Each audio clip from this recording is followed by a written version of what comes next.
Napakabilis ng pag-angat ni Atasha Mulak sa Eat Bulaga, at para sa marami, tila parang isang iglap lang ay naging isa na siya sa mga pinaka-pinag-uusapang hosts ng programa. Ngunit kapag tiningnan ng mabuti ang kanyang naging paglalakbay, makikitang hindi ito nangyari dahil lamang sa kanyang sikat na apelyido. Ang mas malaking dahilan ay ang paraan kung paano niya unti-unting pinatunayan ang kanyang sariling kakayahan sa harap ng milyon-milyong manonood. Noong ipinakilala si Atasha bilang bagong The Barkads noong September 2023, marami ang naging interesado dahil anak siya ni Aga Mulak at Charlene Gonzalez. Kasabay ng mataas na inaasahan ay ang tanong kung kaya ba niyang bumuo ng sarili niyang pangalan sa industriya. Ngunit sa mga unang linggo pa lamang ng kanyang hosting, kapansin-pansin na ang kanyang pagiging kalmado, magalang at natural sa pakikisalamuha sa kapwa hosts at mga contestants. Unti-unti niyang nakuha ang tiwala ng publiko sa pamamagitan ng sariling personalidad at hindi lamang dahil sa kanyang pamilya. Isa sa mga dahilan kung bakit mabilis siyang tinanggap ng mga The Barkads ay ang kanyang pagiging handang matuto. Hindi siya nagpakitang alam na niya ang lahat. Sa halip, makikita sa bawat episode na nakikinig siya sa mga payo ng mga veteranong hosts tulad ni Tito Soto, Vic Soto, Joey De Leon, Jose Manalo, Wally Bayola at Paolo Ballesteros.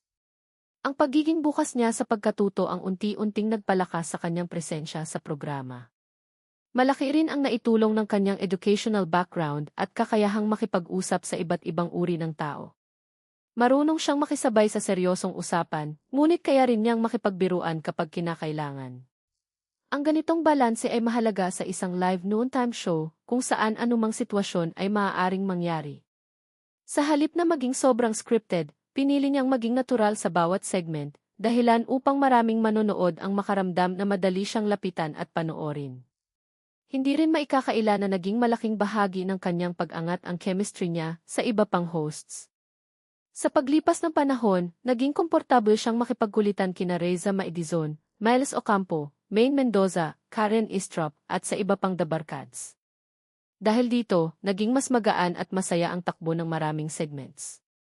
Maraming viewers ang nagsabing parang matagal na siyang bahagi ng programa kahit hindi pa gaanong katagal ang kanyang pananatili. Habang lumalakas ang kanyang pangalan sa Eat Bulaga, dumating din ang pagkakataong mabigyan siya ng kanyang unang malaking acting project.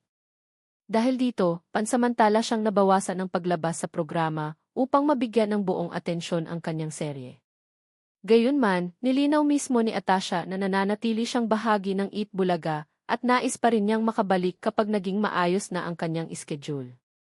Ibinahagi rin niyang nami-miss niya ang kanyang mga kapwa The Barkads at ang mga manonood ng programa.